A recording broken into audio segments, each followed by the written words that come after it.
All right, let's look at some energy diagrams. It says, use the examples in your reading to answer the following questions. Okay, so on the page we talked about before, it has those endo and exothermic reaction graphs. And you can see just by looking at this graph, you can determine if that is endothermic or exothermic.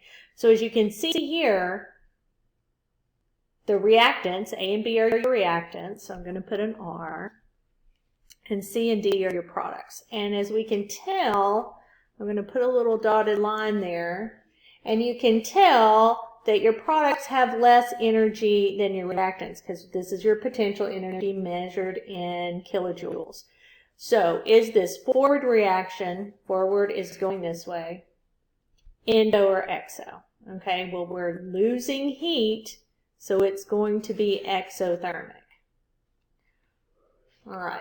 Number 2, determine the heat of the reaction, or the delta H. Change in heat is what I always tell you to remember. Change in heat for the forward reaction. So how do I do this? Take the sum of the delta H of the products, subtract the sum of the delta H of the reactants. So where are my products at? I made a dotted line right here, and they are at 20 kilojoules of energy. Okay, and I'm going to subtract the sum of my reactants, and my reactants are at 40 kilojoules of energy. So if I do my math, what do I get? I get negative 20 kilojoules of energy, which would make sense. Why? Because I'm losing heat. Okay, and right here it says determine the heat of the reaction.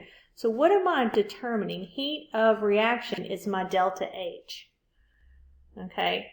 So this was also my delta H, and we said that was negative 20. But if this is the reverse, if I'm going the opposite direction, what happens? I gain heat, and it's just the exact opposite of this one. So I would get positive 20 kilojoules of energy because it's gaining heat.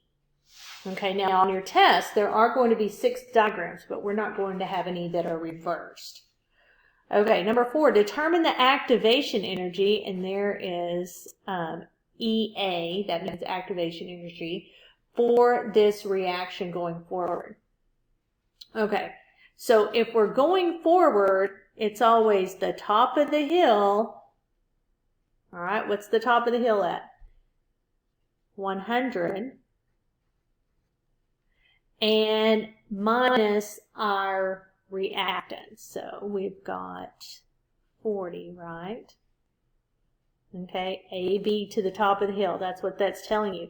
And our activation energy, energy required to get this reaction going, that is going to always be positive.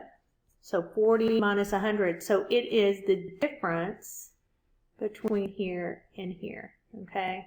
From the top of the hill to my reactants, right?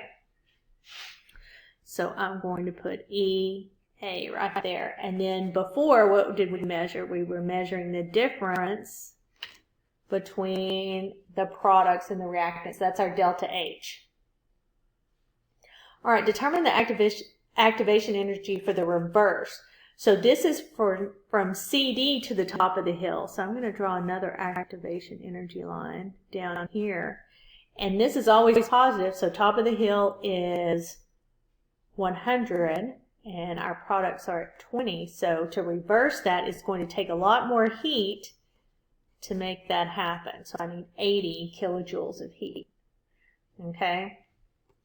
So here, we're going to do the exact same thing with this reaction, and you're going to answer the questions.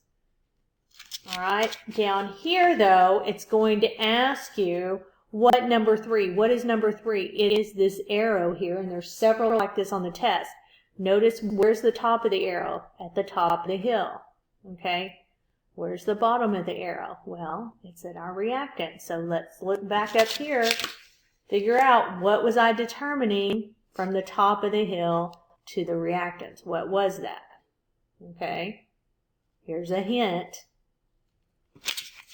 Okay, and also I need to figure out the delta H. Okay, see if you can do that. If you have any questions, let me know.